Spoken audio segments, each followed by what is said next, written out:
Muy bien. Ok. Muy bien. Bueno, mi nombre es Giovanni. Actualmente, bueno, soy estudiante de doctorado de primer semestre y, bueno, estoy en la línea de investigación de astronomía y astrofísica. Y bueno, el tema que hoy les voy a platicar es el tema que desarrollamos durante la maestría la doctora Ana María Hidalgo Gámez y yo, titulado El estudio de la función de luminosidad de regiones H2 en galaxias externas. Bueno, primero voy a hablar un poco sobre qué son las regiones H2. Bueno, las regiones H2 realmente son, bueno, es un tipo de nebulosas donde tiene lugar la reciente formación estelar. Estas nebulosas están compuestas principalmente por hidrógeno, un poco menos de helio y otros elementos en menor cantidad, esto dependiendo cuán evolucionadas hayan estado o estén las estrellas dentro de estas nebulosas y que hayan enriquecido el medio circundante. Bueno, las estrellas que nacen en estas regiones de formación estelar, por ejemplo, la región de formación estelar más cercana que tenemos es la nebulosa de Orión, donde vemos pequeños como capullos donde están formándose estrellas o protoestrellas, pues son de diferentes masas, ¿no? Podemos encontrar estrellas que son de masas un poco menores a la masa solar, 0.7, 0.8 masas solares, hasta estrellas gigantes de 20, 30, 40 masas solares. Bueno, pues una estrella entre más grande es, pues quema más rápido su material en el núcleo y produce energía con mayor, o produce radiación con mayor energía. Bueno, estas estrellas son las estrellas tipo O o estrellas tipo B, que tienen temperaturas efectivas que van en un rango de 33.000 Kelvin aproximadamente a poco más de 50.000 Kelvin y emiten radiación con energías mayores a 13.6 electronvolts. Bueno, las regiones de formación estelar, bueno, son muy diversas, ¿no? Una forma en cómo se clasifican es a partir de su tamaño o de su tamaño medio. Las podemos encontrar como regiones supergigantes con diámetros mayores a 100 parsecs.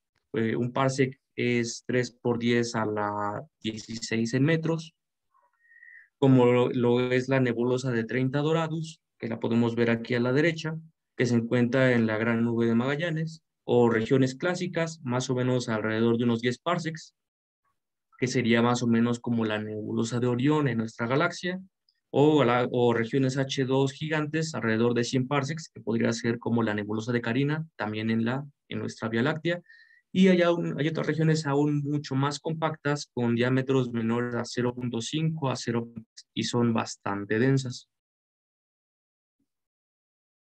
Bueno, como mencioné al principio, las estrellas masivas, las estrellas de tipo estelar O y B, son las que se encargan de fotoionizar el medio circundante. Esto lo hacen mediante este proceso. Bueno, suponemos que la nube de hidrógeno o la nebulosa, la región H2, está compuesta totalmente de hidrógeno en una primera aproximación. eh, es radiada por la energía emitida por esas estrellas masivas y lo que produce es, bueno, átomos de hidrógeno ionizados y electrones.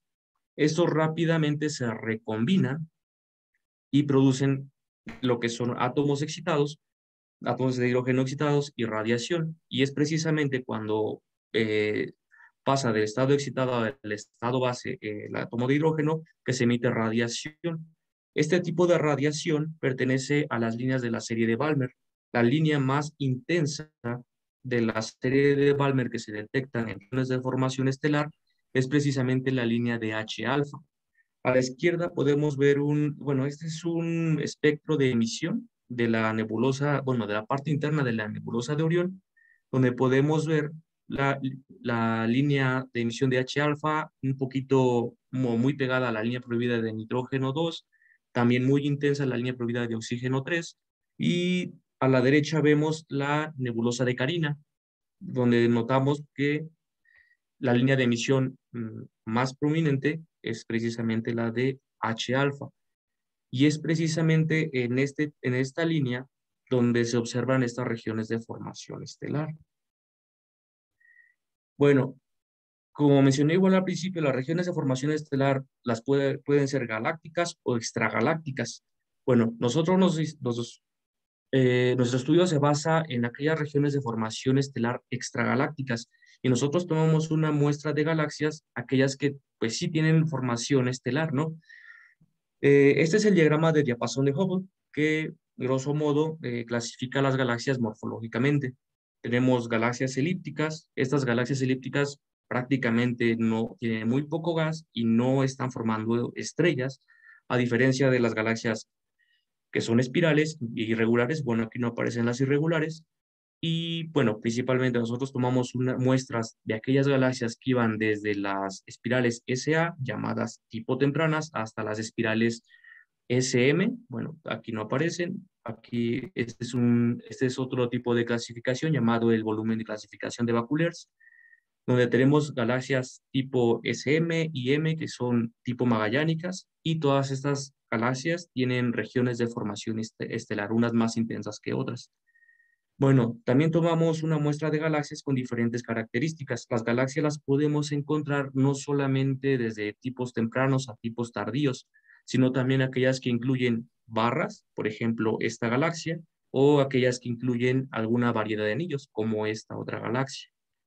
Y bueno, curiosamente, las regiones de formación estelar son aquellas que delinean, en el caso de las galaxias espirales, pues los brazos espirales, o si tienen alguna característica de anillo, pues estos se ubican dominantemente alrededor de los anillos de estas galaxias, y en las galaxias irregulares, pues no presenta o se localizan de forma aleatoria.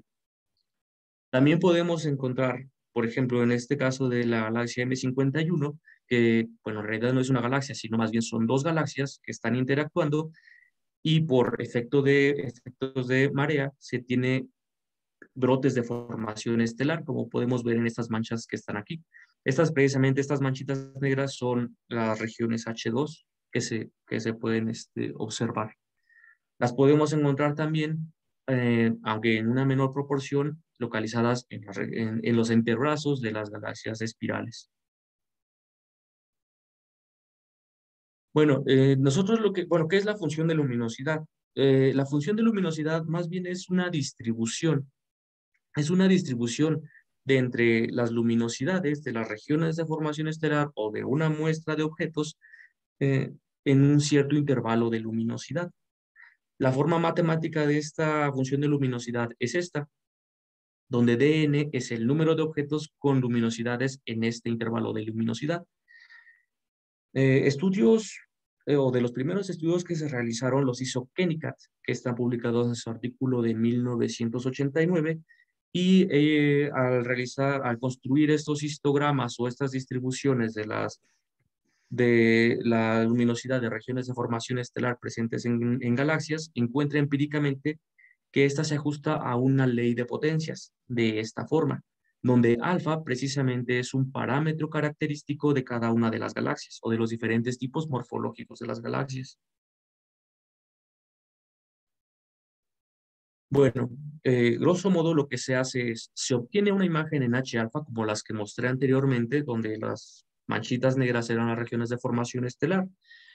Con un programa se determinan o se delinean las regiones de formación estelar, sino antes de calibrar las imágenes y corregirlas.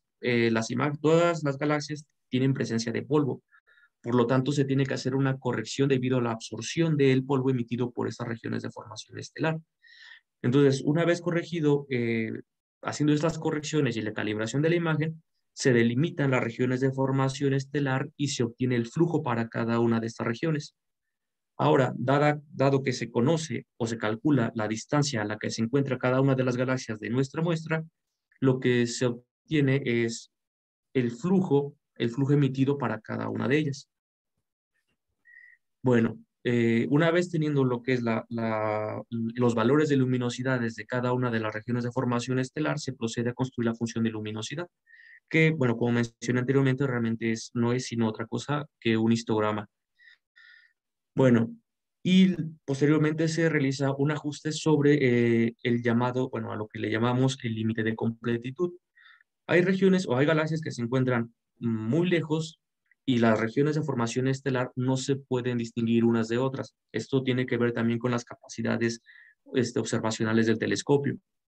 Si la galaxia está muy distante y las regiones de formación son tan pequeñas, estas pueden estar tan aglomeradas que no se podría distinguir si nota es una región más grande que en realidad estuviera compuesta por varias regiones de formación estelar más pequeñas. Bueno, este precisamente se toma en consideración. Este punto es el llamado el punto de completitud para realizar el ajuste después de ese límite observacional, donde sí estamos seguros que estamos observando pues las regiones de formación estelar un poco más grandes, desde regiones de formación más o menos del tamaño de la nebulosa de Orión hasta regiones 30 dorados, por ejemplo. Bueno, estos histogramas en la literatura nosotros los encontramos, que muchos de los autores los construyen basados un poquito en su experiencia. Es decir, los anchos de Wien o los anchos de intervalo para cada una de las barras, pues lo determinan más o menos de modo que la distribución no sea tan irregular o tan sobresuavizada. Bueno, nosotros propusimos construir estos histogramas, pero basados en una regla matemática o la llamada regla de Scott, que optimiza precisamente estos anchos de intervalo para poder tener los histogramas óptimos y pues posteriormente realizar el ajuste por mínimos cuadrados de las marcas de clase a partir del límite de completitud. Bueno, hay más detalles en el artículo de David Scott sobre la optimización de histogramas basados en datos. Y bueno, sin entrar tanto en detalle, voy a hablar un poquito sobre la deducción de la fórmula o la regla de Scott, que como vemos pues es simple realmente, solamente es una estimación de la desviación estándar y el número o el tamaño de la muestra con la que estamos trabajando. Bueno, primero suponemos que tenemos una muestra aleatoria con una función de probabilidad continua, f de x, y que también tenemos tanto la primera y segunda derivada que son continuas y acotadas. Bueno, sea b sub k, cada uno de los intervalos o los anchos de intervalo para cada, digamos, barrita de histograma, ¿no? Donde A sub K es el inicio de la barra, el punto inicial de la barra de histograma, y K sub más 1 es el final de esta barra. Bueno, el estimador de densidad de histograma está definido como 1 entre n siendo el tamaño de la muestra, por el número de observaciones o el número de valores dentro de ese intervalo por el ancho de intervalo. Matemáticamente la representamos de esta manera, donde nu sub k es esta sumatoria por los valores del número de observaciones por intervalo o por késimo intervalo. Bueno, suponemos que los valores nu sub k, que es el número de valores que caen dentro de cada intervalo, corresponden a una distribución binomial con una probabilidad P de esta forma. Por lo tanto, la esperanza para esta variable aleatoria nu sub k será de esta forma. Por linealidad tendremos que la esperanza para el estimador de histograma será de esta forma. Igualmente, la varianza para la variable aleatoria nu sub k será de esta forma, y para el estimador de densidad será de esta otra forma. Esto se puede deducir directamente de la definición de la definición de esperanza.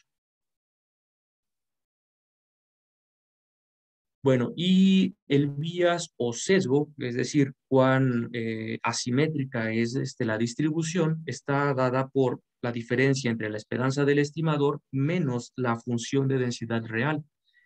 Eh, sabiendo que la esperanza del estimador es de esta forma, tenemos que el sesgo va a ser la diferencia entre la probabilidad del décimo intervalo entre el ancho del intervalo menos la función de distribución real. Bueno, si desarrollamos para un t dado la función f en un desarrollo, en una serie de Taylor o una expansión de Taylor, tenemos que la probabilidad en x va a estar dado en esta forma, donde O son los términos con h potencias mayores o iguales a 3.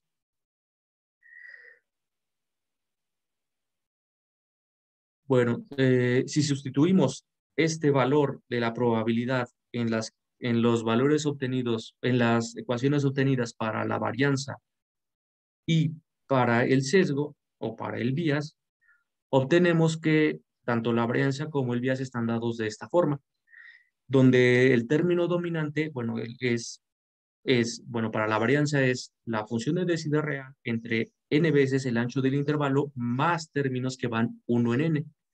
Mientras que para el bias tenemos, o el sesgo tenemos que va como h medios menos x por la derivada o la primera derivada de la función de densidad real más términos con h al cuadrado, bueno, iguales, mayores o iguales que h al cuadrado.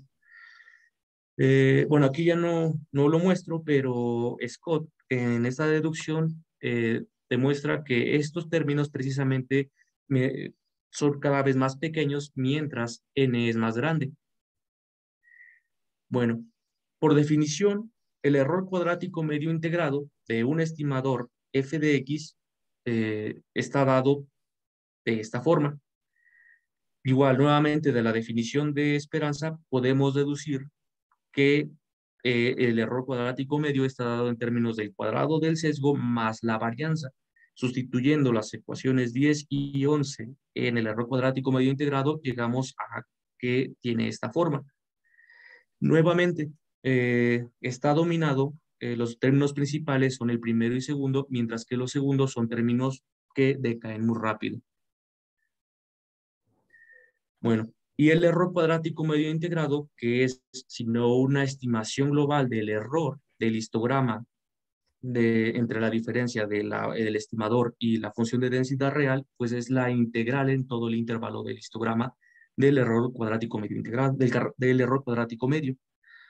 Ahora, eh, si integramos precisamente, bueno, la ecuación 12, que sería integrar esta parte y, bueno, los términos h cúbico y 1 en n, bueno, utilizando el teorema de valor medio generalizado que está enunciado aquí, llegamos que precisamente el término para un intervalo, por ejemplo, para el intervalo 0 dado, esta integral se convierte de esta forma para un eta, también dado en este B0.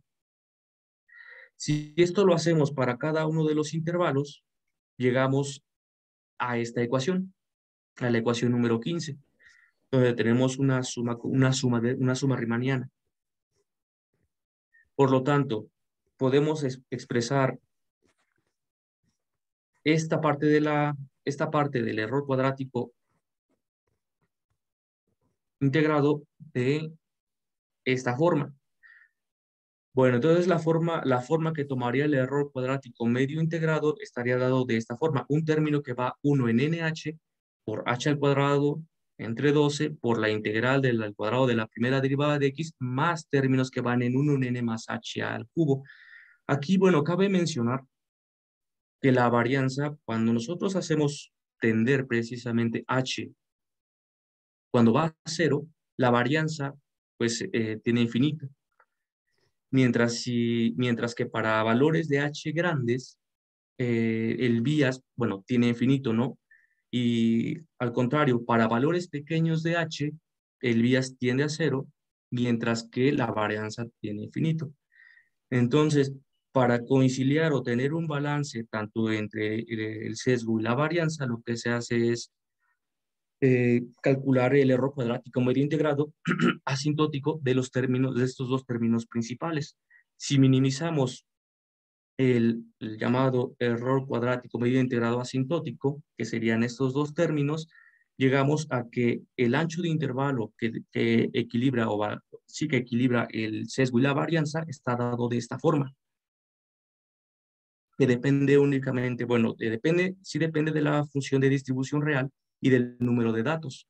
Ahora, si suponemos que la función de distribución es una distribución gaussiana, bueno, pues obtenemos precisamente lo que mencionaba al principio, el ancho de intervalo óptimo dado por la regla de Scott.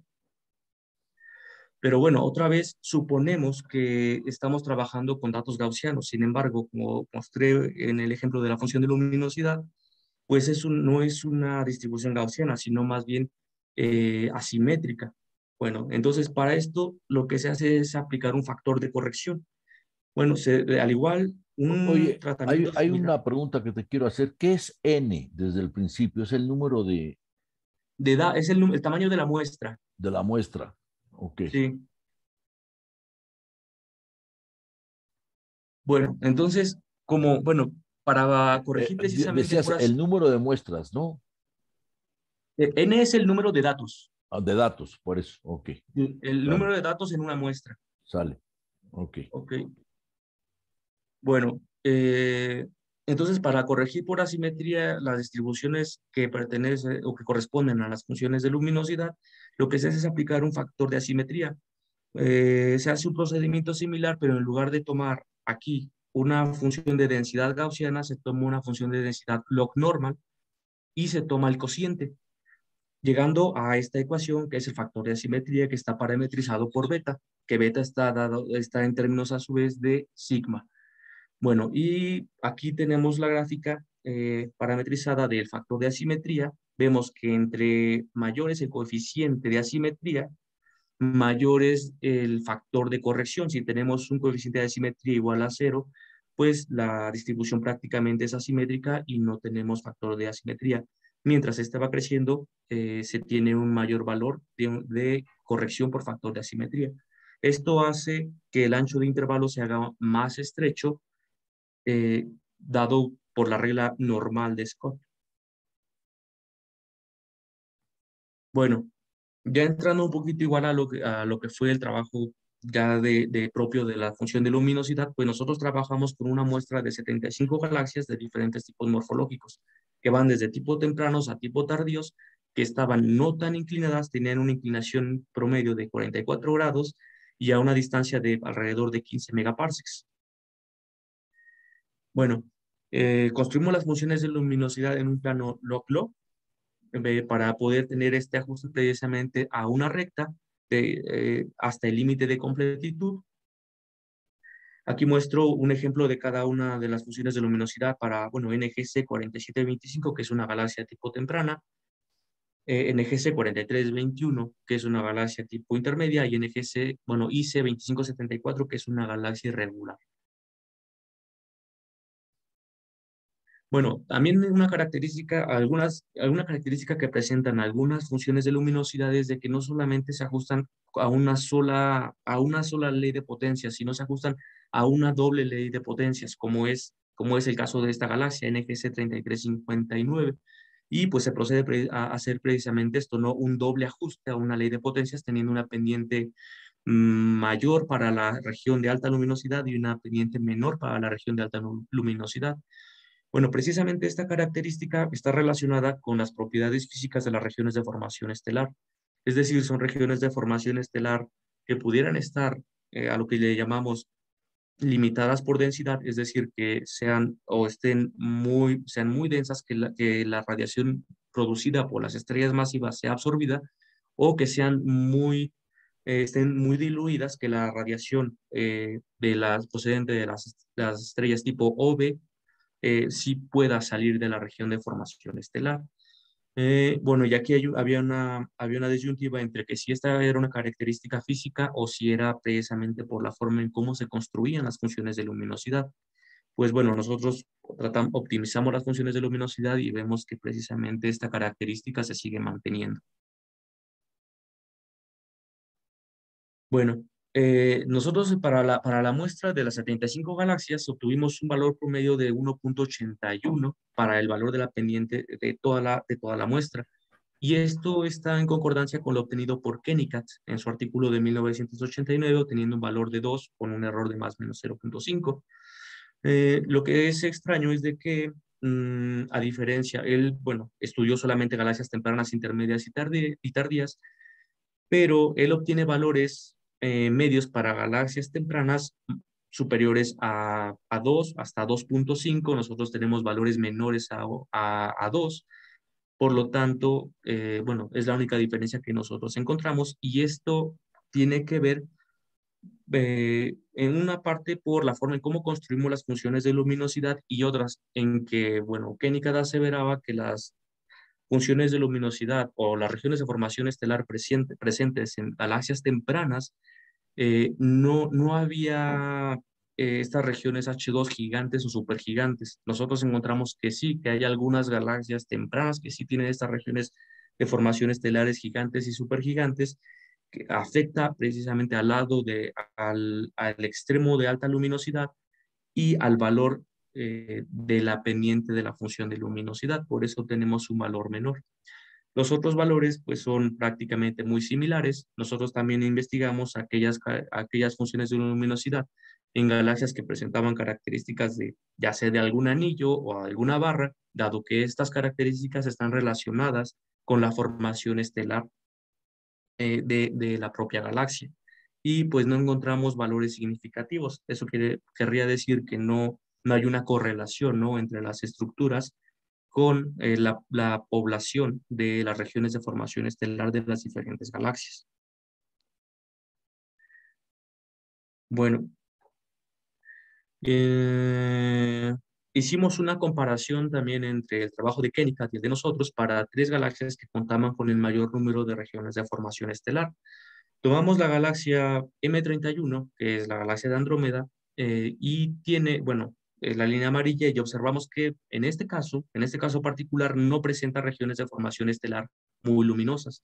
Muy luminosas serían mayores a 38.5 o 39 dex, ¿no?, de luminosidad. Sin embargo, tiene muchas regiones de formación estelar. NGC 4449, que es una galaxia físicamente pequeña e irregular, tiene un menor número de regiones de formación estelar, pero sí tiene regiones de formación estelar muy luminosas. Y como podemos ver, la diferencia entre estas dos galaxias, de tipo temprana y tardía, es de que la pendiente en el extremo de alta luminosidad es diferente, siendo más pronunciado para las galaxias tempranas y menos pronunciado para las galaxias tardías. En el caso de las galaxias intermedias, tomamos M51, que tenía alrededor de 7.000 regiones de formación estelar localizadas que fueron estudiadas con el telescopio Hubble.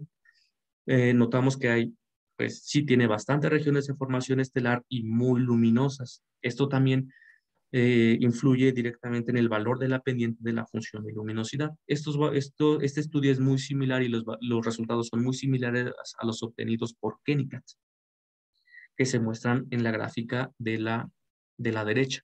Para la galaxia M101, que es una galaxia intermedia, M31, que es Andrómeda, y la Gran Nube de Magallanes, que es una galaxia irregular.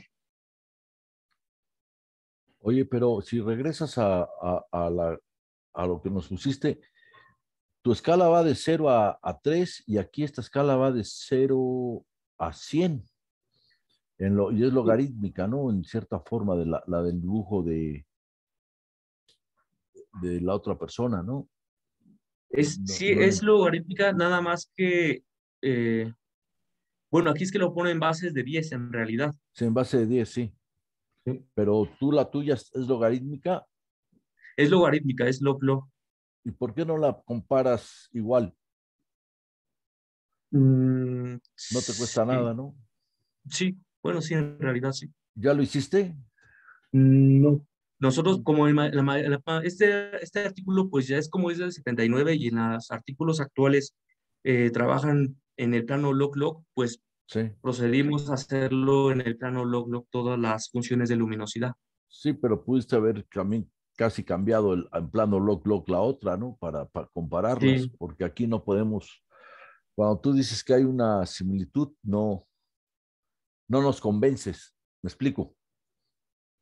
ok, ok. Muy bien. Sí, Sale. voy a corregirla. No, Pero no son las o dos hacer una log, log, comparación de perdón. algunos puntos nada más para ver que sí. ¿Ok? O si No, no se son las pudiera dos log, log. digitalizar. Las dos son log-log. Nada más que una es Sí, el ¿no? logaritmo de 10 y la otra en el logaritmo natural, me parece, ¿no? No, no, la otra es en los dieces mismos. O sea, tienes 1, Es 10 log y base 10. 100. Entonces ahí tendrías 0, 1, 2. Este es 1, este Sí, es 0, 0, 1, 1, 2. 2. Ajá.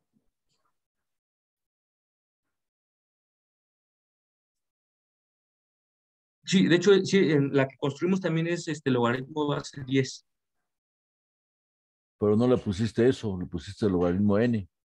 Es que n es el número de regiones de formación estelar. Es correcto, pero el profesor te dice que la base del logaritmo no está Sí, puesta. No es exacto. cierto, sí, no está puesta. Sí, bueno, es logaritmo base 10. Entonces tendría que ser más parecida, ¿no? Está un poquito, bueno, es que está comprimida y arriba sería, el 3 tuyo sería el 100 de ellos, ¿no? No, el 3 sería No, el 1000. 2. El 3 sería Ajá, el 1000. 2. Ah, no,